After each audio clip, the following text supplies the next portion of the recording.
theory to the idea of the boy having been murdered. He could not pursue that thought through to the end. He scrutinized the surroundings. The garden behind the flats did not seem well kept. In the middle was a patch of gravel that served as a little playground. There were 2 swings, one broken so that the seat hung down to ground level and spun around in the wind. A battered slide that had originally been painted red but was now patchy and rusty, and a simple seesaw with 2 little seats made from bits of wood, one end frozen solid to the ground, and the other standing up in the air like the barrel of a large gun. "We need to find his boot," Sigurður Óli said. They all looked at the sock with the hole in it. "This can't be happening," Erlendur sighed. Detectives were searching for footprints in the garden, but darkness was falling and they couldn't see much on the frozen ground. The garden was covered with a coat of slippery ice, occasional clusters of grass poking through it.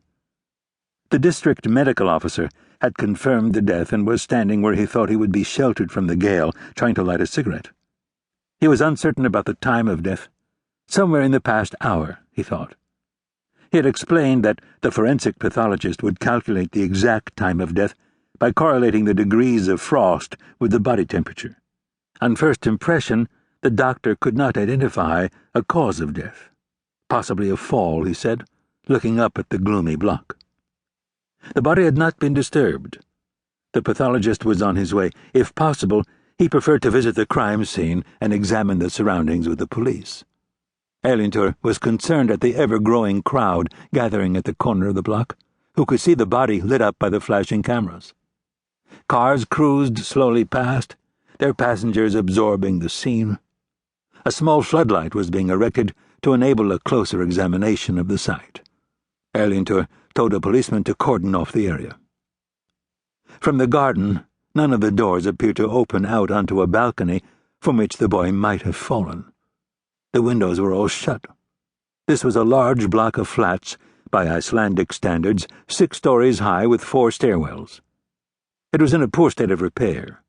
The iron railings round the balconies were rusty, the paint was faded, and in some places it had flaked off the concrete. 2 sitting-room windows with a single large crack in each were visible from where Erlendur stood. No one had bothered to replace them.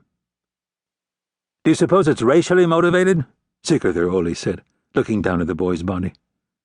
"I don't think we should jump to conclusions," Erlendur said. "Could he have been climbing up the wall?" Erlendur asked, as she too looked up at the apartment block. "Kids do the unlikeliest things," Sigurður Óli remarked. "We need to establish whether he might have been climbing up between the balconies," Erlendur said. "Where do you think he's from?" Sigurður Óli wondered. "He looks Asian to me," Erlendur said. "Could be Thai, Filipino, Vietnamese, Korean, Japanese, Chinese," Sigurður Óli reeled off.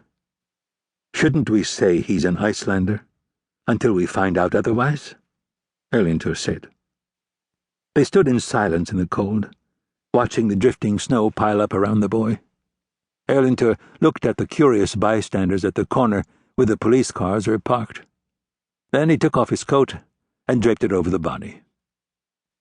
"Is it safe doing that?"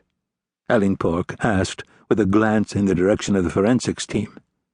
According to procedure, they were not even supposed to stand over the body until forensics had granted permission. "I don't know," Erlendur said. "Not very professional," Sigurður Óli said. "Has no one reported the boy missing?" Erlendur asked, ignoring his remark.